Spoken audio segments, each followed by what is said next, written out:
you're being enshrined in the Hall of Fame as a contributor. Um, since you've gotten out of coaching, you've worked for Nike, you've done a lot of work with FIBA, the International Basketball.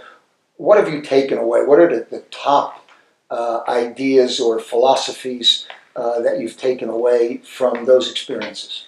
Well, I'd say first and foremost that before I start to try to identify some takeaways would be that I'm immensely appreciative of the platform and the opportunities that Nike's provided for me to perform and learn, and they've kind of created a classroom environment for me to learn about the game of basketball from a leadership standpoint on a global stage. And without Nike, this would have never happened. And so the reality is, I owe Nike an enormous debt for putting me in a position that they have to be able to interact and play a meaningful role on global basketball.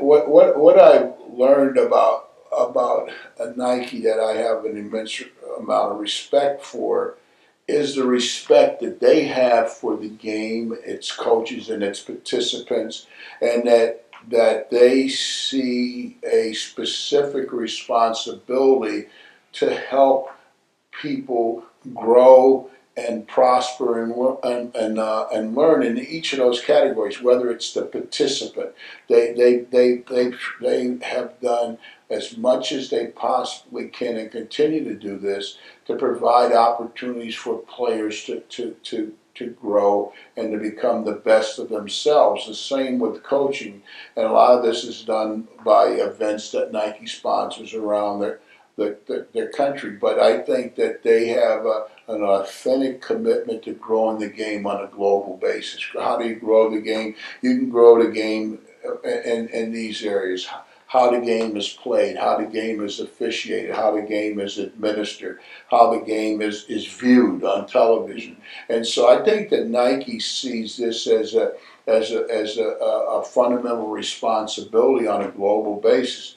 To me, the three entities that have had the greatest influence on the growth of the game over the last 30 years globally are Nike, the NBA, and FIBA. I think the three of them together have put together a triangle of growth and participation and influence that's insurmountable. So, you were always new FIBA guys. I mean, even way back. But now your role is growing a lot more.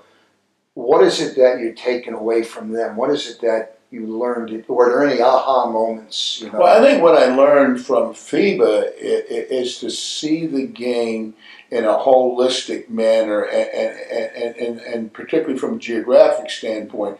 When you grow up in America, you tend to think that the world of basketball evolves around America, but there's a huge audience of people out there around the globe that have the same passion. In fact, of all the countries I've been in the world, the country that I would say, if someone asked me, is the most passionate basketball country in the world, I'd say it was the Philippines.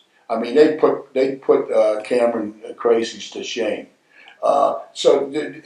But you have to broaden your perspective about the game. I've learned a lot about the people, the FIBA organization, its dedication to the game, and I think that they have the game headed in the right direction. I think they're willing to take intelligent risks to build the game, and an overt example of that is 3+3 competition going into the 2020 Olympics.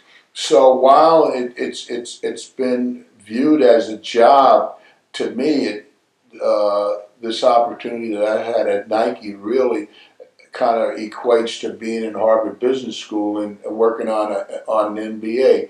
Because every day when I get up and I go to work at Nike, it's a great learning experience for me, and I'd be forever indebted to them.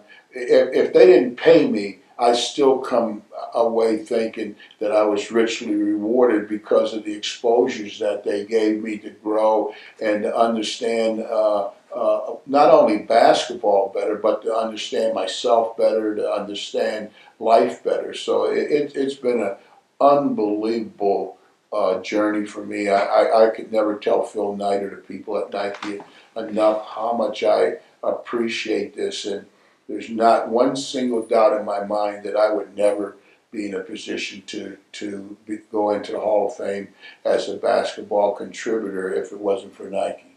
I don't know Phil Knight, but I know a lot of those Nike guys, and I know they feel the same way about you. If anything, they pay you more. Well, You've given them plenty too. I say, which is how it should work. Yeah, I say the same thing about Nike. It's never been about the money. It's always been about the opportunity. I think that's a fundamental mistake that we make too often in our selection process. We get too caught up in the money, and when I think the real focus should be on the opportunities that this is going to make available to me.